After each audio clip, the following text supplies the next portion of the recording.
नमस्ते दोस्तों, स्वागत है हमारे YouTube चैनल में। पिछली वीडियो में हमने अनुच्छेद 71 को समझा, जिसमें जाना कि संविधान संसद को राष्ट्रपति और उपराष्ट्रपति के कर्तव्यों को नियंत्रित करने की शक्ति देता है। आज हम अपनी सीरीज को आगे बढ़ाते हुए बात करेंगे अनुच्छेद 72 की, जो राष्ट्रपति की क्षमादान शक्ति की बात करता है। तो चलिए शुरू करते हैं। क्या आपने कभी सोचा कि राष्ट्रपति किसी अपराधी को माफ कैसे कर सकते हैं? जवाब छिपा है अनुच्छेद 72 में। इसे समझने के लिए 5 मिनट रुकिए हमारे साथ। अनुच्छेद 72 कहता है, 1, राष्ट्रपति को यह शक्ति होगी कि वह किसी व्यक्ति को, जिसे किसी अपराध के लिए सजा दी गई हो, क्षमादान, सजा में राहत, सजा स्थगित करने या सजा को कम करने का आदेश दे सके। तो यह शक्ति उन मामलों में लागू होगी जो केंद्र सरकार के अधिकार क्षेत्र में हो। सीधे शब्दों में, यह अनुच्छेद राष्ट्रपति को क्षमादान, सजा में कमी या सजा को स्थगित करने की शक्ति देता है, खासकर उन मामलों में जो केंद्र सरकार के कानूनों से संबंधित हों। पहला हिस्सा, अनुच्छेद 72 का मतलब, अनुच्छेद 72 राष्ट्रपति को एक विशेष शक्ति प्रदान करता है, जिसे क्षमादान शक्ति कहते हैं।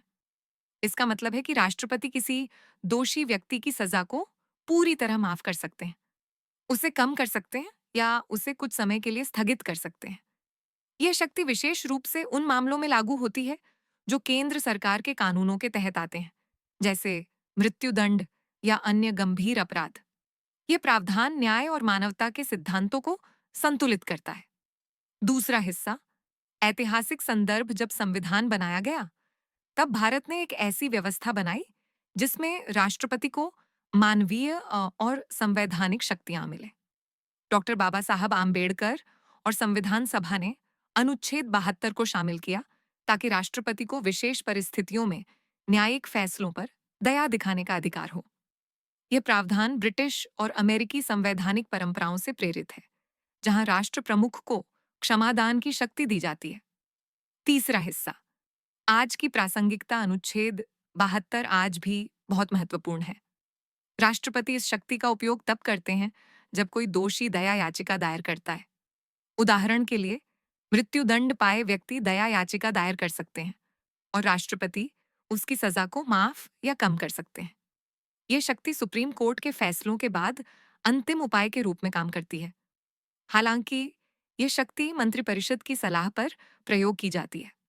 सुप्रीम कोर्ट ने इस प्रावधान की संवैधानिकता को बरकरार रखा है। उदाहरण मान लीजिए, किसी व्यक्ति को मृत्युदंड की सजा मिली है, वह राष्ट्रपति को दया याचिका भेजता है।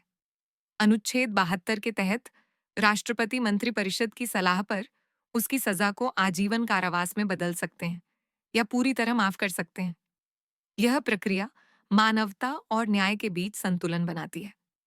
तो दोस्तों, अनुच्छेद 72 भारत के संविधान का एक महत्वपूर्ण हिस्सा है, जो राष्ट्रपति की क्षमादान शक्ति को परिभाषित करता है और न्याय में मानवता को शामिल करता है। अगली वीडियो में हम अनुच्छेद 73 को समझेंगे, जो राष्ट्रपति की विधायी शक्तियों की बात करता है। अगर आपको यह वीडियो पसंद आया तो लाइक करें, चैनल को सब्सक्राइब करें और बेल आइकन दबाएं ताकि आपको हर नई वीडियो का नोटिफिकेशन मिले। कमेंट में बताएं कि आप चाहेंगे कि हम किसी खास अनुच्छेद को जल्दी कवर करें। मिलते हैं अगली वीडियो में। जय हिंद।